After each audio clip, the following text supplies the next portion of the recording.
تو بزرگوں بھائیوں، ایک ہماری تاریخی مسجد تھی جس میں کئی سو سال رب الجلال کی عبادت کی گئی،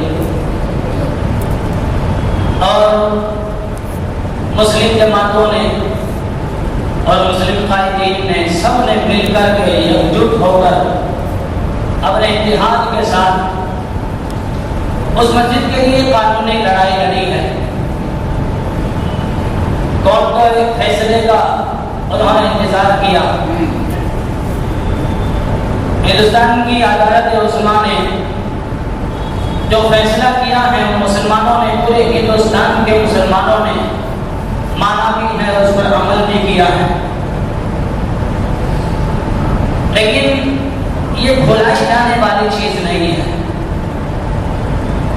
اللہ کا گھر ہمارے ہاتھوں سے گیا ہے، اس کو کہیں نسلیں بھلا نہ دیں۔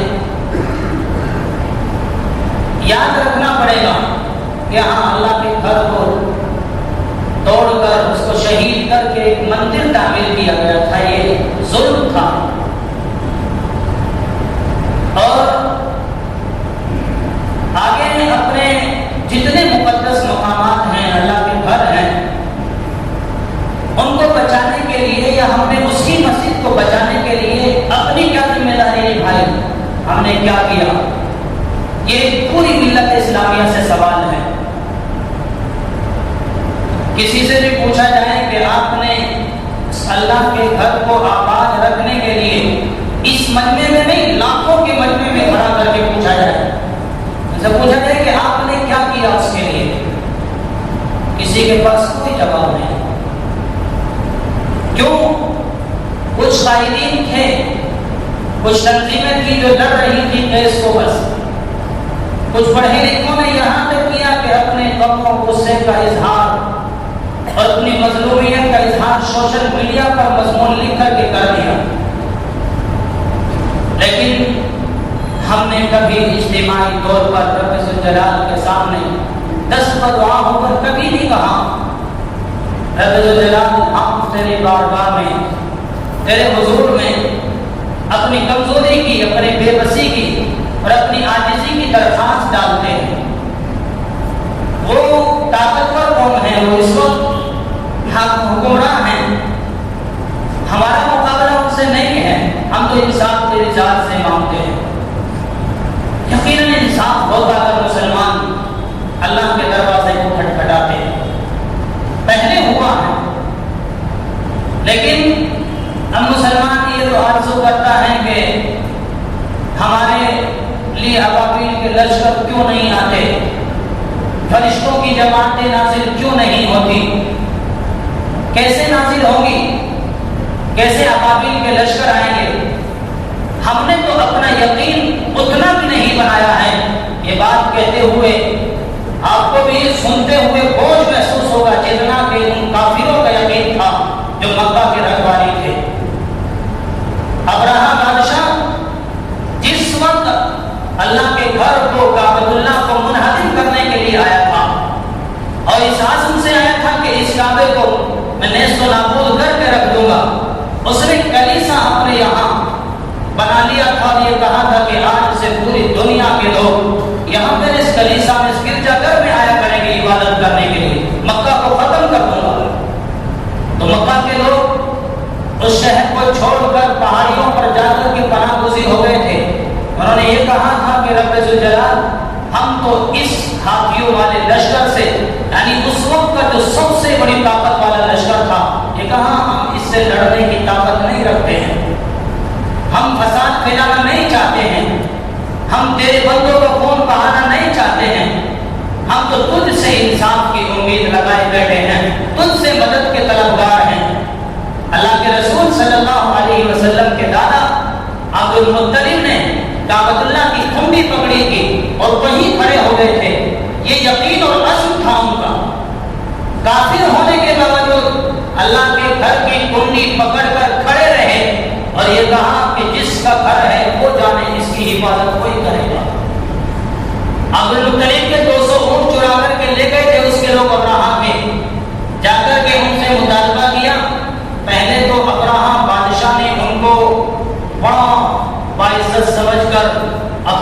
احترام کی جگہ دی اور خود اپنے تخت سے اتر کر نیچے آ گئے اس کے لیے اور قالین پر بیٹھ گئے۔ جس وقت گفتگو شروع ہوئی تو ترجمان سے کہا کہ میں نے 200 اونٹ بادشاہ کے کچھ لوگ چرا کر لے آئے ہیں، ان کا مطالبہ کرنے آیا ہوں۔ ابراہ بادشاہ نے فوراً یوں کہا کہ اتنے گھٹیا اور اتنے چھوٹے سے معاملے پر ہم سے بات کرنے آئے ہو، مکہ کے سردار ہونے کے باوجود؟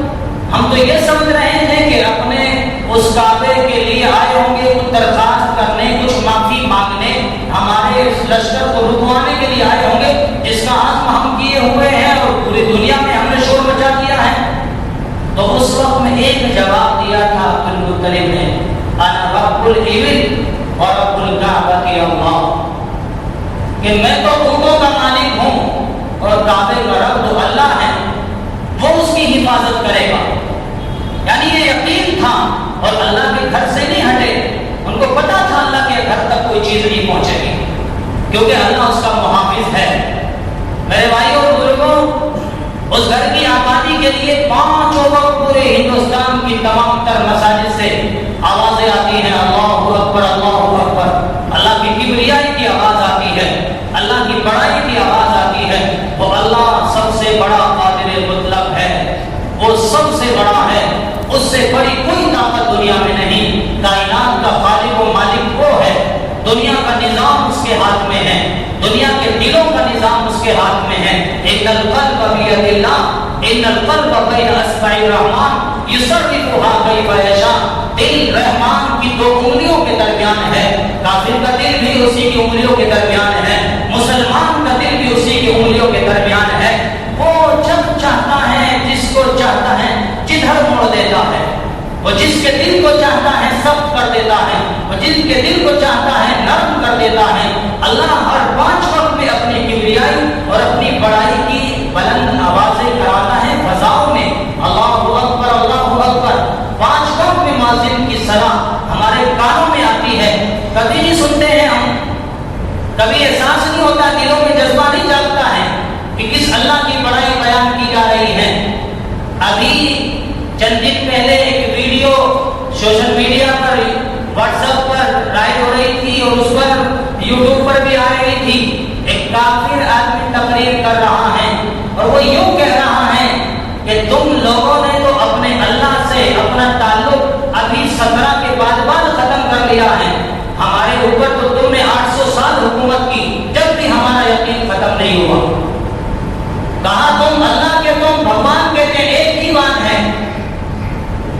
اور پھر اس کے بعد اس نے یہ کہا ہے کہ پریشان تم ہوئے ہو، ہم تو 1000 سال میں پریشان نہیں ہوئے، تم تو ان 10-15 سالوں میں پریشان ہوئے ہو، اور زیادہ سے زیادہ اگر معاملات دیکھو تو 47 سے لے کر اب تک پریشان ہوئے ہو۔ یعنی مایوسی کے عالم میں ہے مسلمان، نہ جانے کیا ہونے والا ہے، کیا ہوگا۔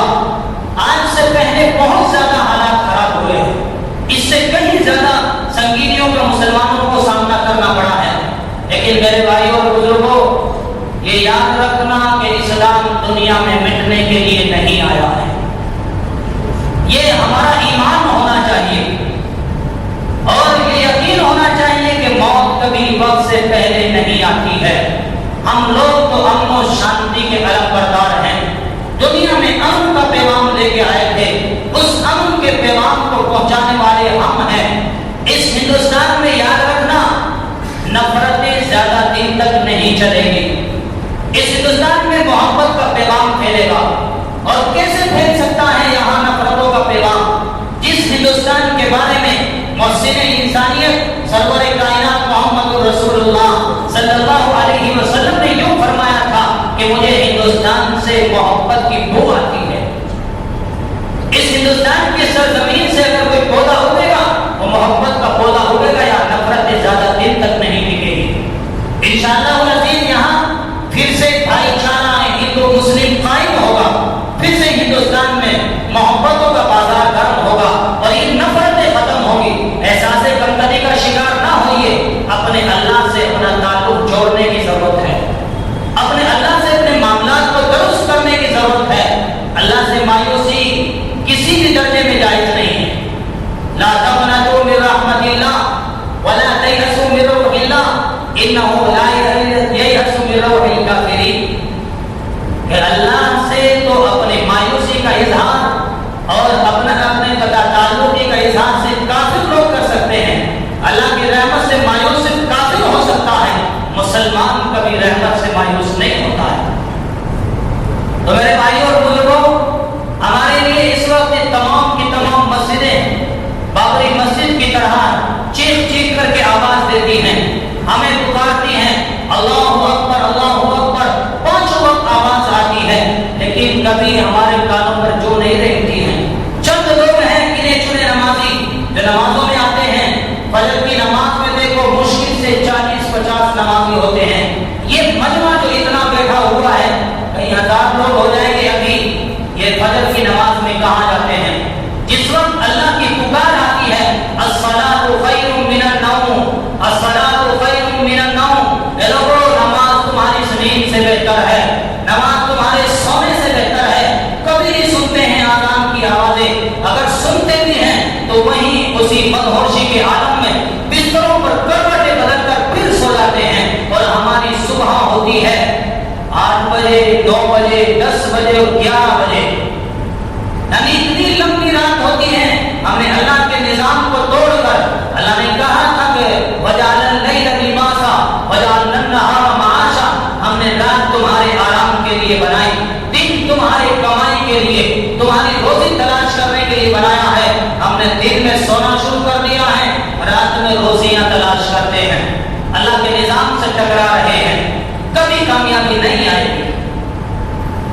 چند دن پہلے ایک ویڈیو سنی تھی، ایک نوجوان لڑکا تقریر کر رہا تھا کہ وہ قوم کبھی کامیاب نہیں ہو سکتی جس کو سورج جگاتا ہو، وہ قوم کبھی کامیاب نہیں ہو سکتی جس کو سورج جگاتا ہو۔ کامیابی کی ترقی اور کامیابی کے مناظر کو قوم طے کرتی ہے جو سورج کو جگاتی ہو۔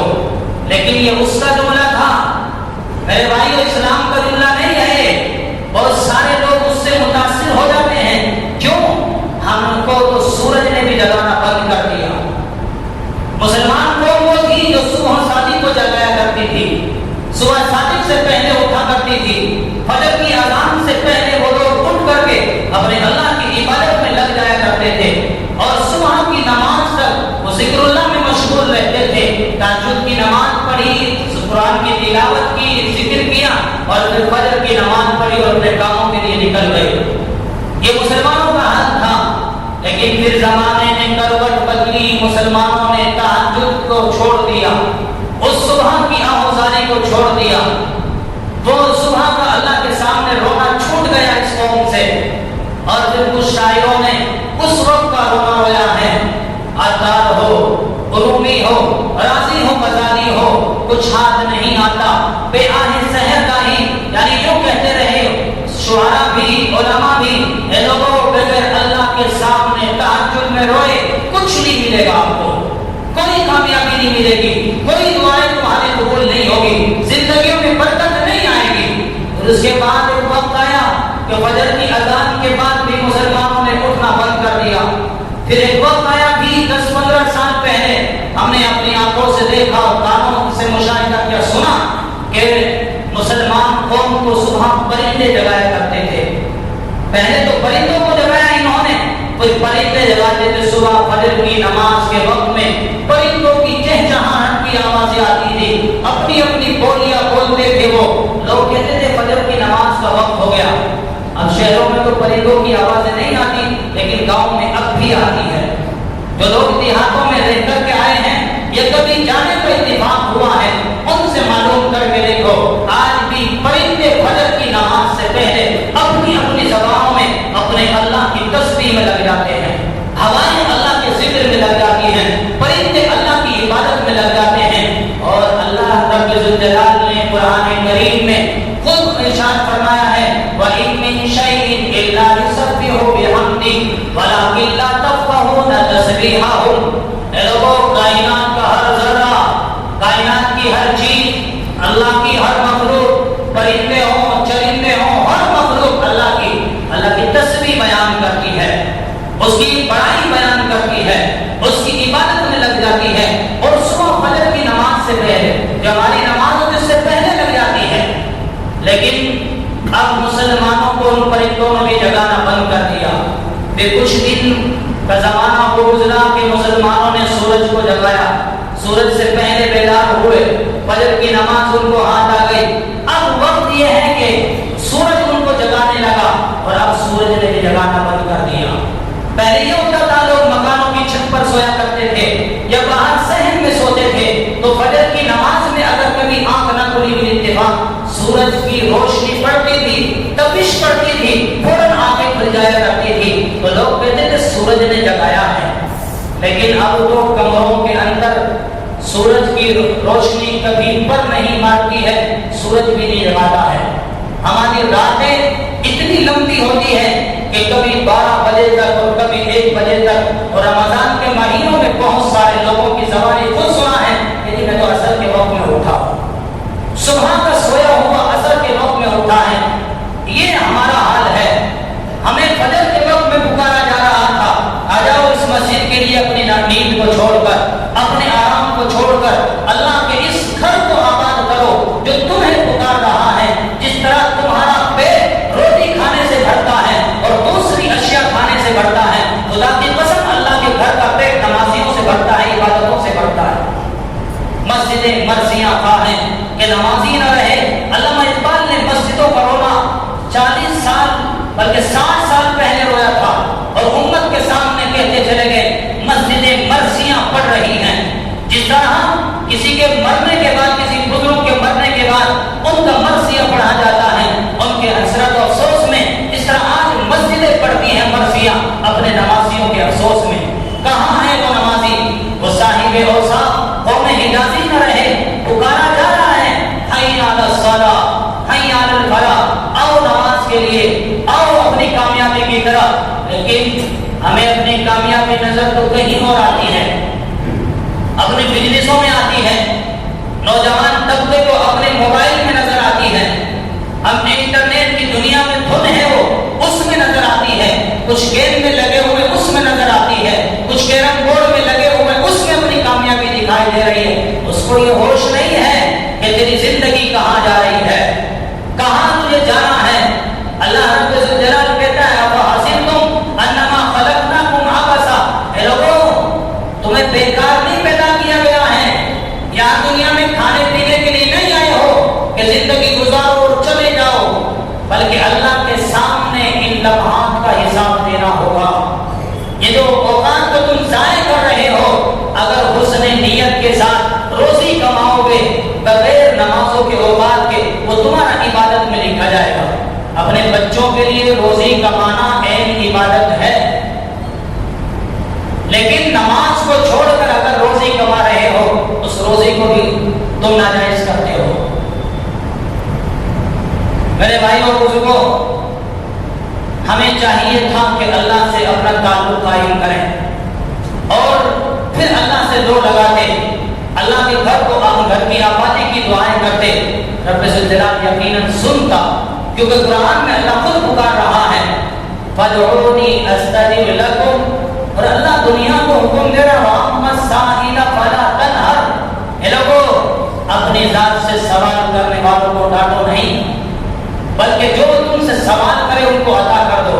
تو جب اللہ خود یہ تلقین فرما رہا ہے اور اپنے بارے میں خود کہتا ہے فَادْعُونِي أَسْتَجِبْ لَكُمْ، اے لوگوں مجھے پکارو تمہاری دعا سنوں گا، تمہاری پکار سنوں گا، تمہاری فریادوں کا جواب دوں گا۔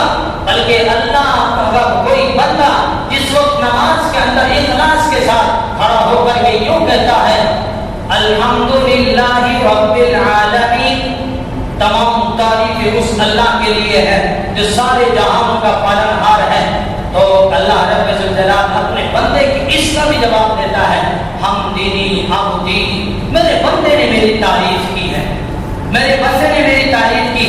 بندہ اس سورہ فاتحہ میں دعا کرتا ہے اور دعا کے بعد اللہ کے کلام کو پڑھتا ہے، کلام کو پڑھتے ہی اللہ کے سامنے جھک جاتا ہے، اللہ وہی رجوع ہو جاتا ہے میرے بندے ارفع رأسک، سر کیوں اٹھا، سر اٹھا، تو نے میری تعریف کر دی، میرے سامنے اپنے سر کو جھکا دیا، اب جو سوال کرے گا عطا کیا جائے گا۔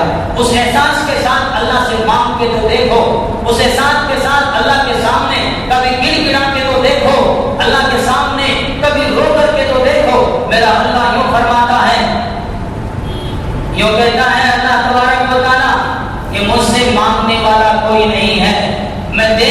لیے بیٹھا ہوں۔ علامہ اقبال علیہ الرحمہ نے یوں کہا تھا اس شعر کے اندر کہ اے لوگو تم رب ذوالجلال سے مانگو، میں اللہ رب ذوالجلال کہتا ہے میں دینے کے لیے بیٹھا ہوں۔ ہم سے مانگنے والا کوئی نہیں ہے، کوئی سوال کرنے والا نہیں ہے، میرے سامنے کوئی اپنے ہاتھوں کو پھیلانے والا نہیں ہے۔ اب تو دعائیں بھی رہ گئی ہیں، رسمی دعائیں پڑھی جاتی ہیں، مانگی بھی جاتی ہیں۔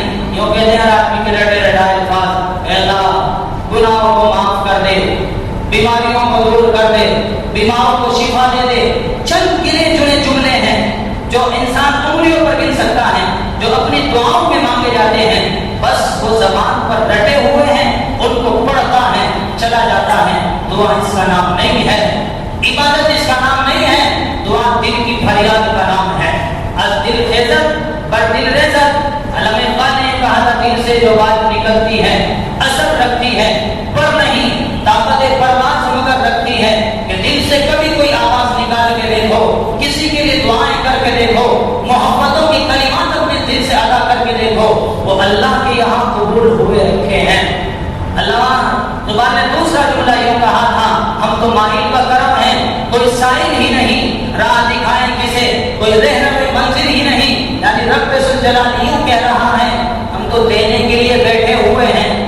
اس صبح کے وقت میں جب مؤذن یوں کہتا ہے الصلاۃ خیر من النوم، یہ لوگ تمہارے سونے سے بہتر، تمہارے اس آرام سے بہتر نماز ہے، آ جاؤ اس آرام کو چھوڑ کر، یہ آرام کام نہیں آئے گا، تم نے رات میں سو لیا ہے اب اس کو چھوڑ دو۔ تو اس وقت میں اللہ پکار رہا ہوتا ہے آ جاؤ مجھ سے مغفرت مانگنے والوں، تمہاری مغفرت کر دوں گا، آ جاؤ مجھ سے اپنی بگڑی بنوانے والوں، تمہاری بگڑی بنا دوں گا، آ جاؤ مجھ سے روزیوں کے طلبگاروں، روزی مانگ کے دیکھ لو تمہیں روزی عطا کر دوں گا۔ روزی کے خزانے وہیں سے آتے ہیں، روزی کے فیصلے وہیں سے ہوتے ہیں۔ ان دکانوں میں روزیاں نہیں ہیں، ان کاروبار میں روزیاں نہیں ہیں، یہ روزی کے ذرائع ہیں۔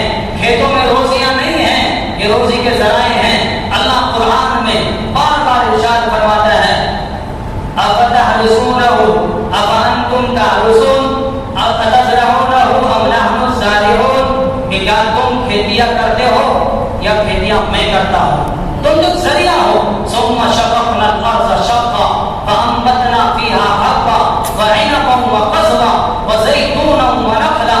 ہم کے سپارے کو پڑھو، تبارک الذی کے سپارے کو پڑھو، اور وقف قال فما کے سپارے کو پڑھو، اور پورے قرآن کے مختلف مقامات میں پڑھو۔ اللہ اعلان کرتا ہے میں زمین کاٹتا ہوں، میں غلہ نکالتا ہوں، پودے نکالتا ہوں، ان پر غلہ لگاتا ہوں، میں درختوں کو اگاتا ہوں، پھر ان پر پھل لگاتا ہوں، میں تمہاری روزیاں اسبابوں کے ذریعے سے دیتا ہوں۔ یہ سارے کام تو میں نے اپنے ذمہ لیے ہیں۔ وما من دابۃ فی الارض الا علی اللہ رزقها، زمین پر کوئی چیز بھی چلنے والی، رہنے والی، سانس لینے والی کوئی بھی اللہ کی مخلوق ہے، اس کی رزق کی ذمہ داری میرے اللہ پر ہے۔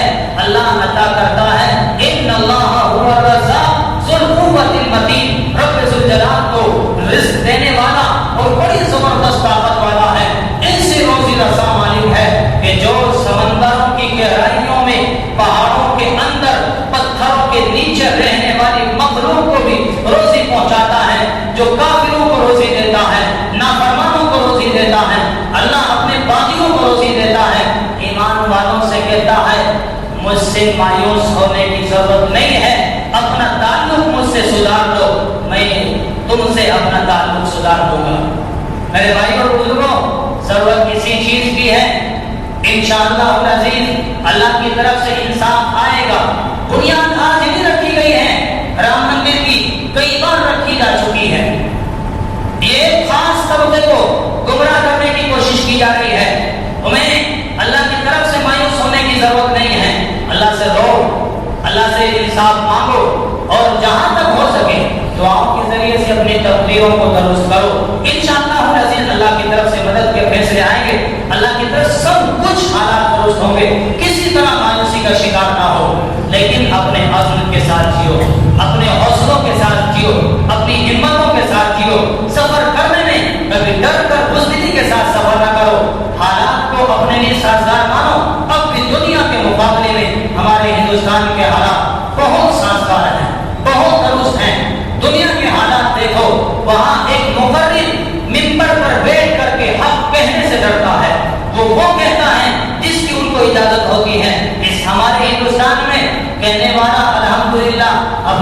ضمیر کو، اپنے جذبات کو ہر کوئی ادا کرتا ہے، ورنہ دوسرے ملکوں کا حال یہ ہے منبروں سے اٹھا لیا جاتا ہے۔ الحمدللہ حالات سازگار ہیں، کسی طرح کے امن کو خراب کرنے کی کوئی ضرورت نہیں ہے، اللہ کی طرف سے مایوس ہونے کی ضرورت نہیں ہے۔ انصاف آئے گا، آنے میں ذرا دیر تو ہو سکتی ہے، لیکن ظالم تیری شوکت پہ زوال آ کے رہے گا انشاءاللہ العزیز۔ ظلم کا دور ختم ہوگا اور اللہ کی طرف سے انصاف کا دور آئے گا۔ اللہ ہم سب کو عمل کی توفیق عطا فرمائے۔ باقی دعوانا الحمدللہ۔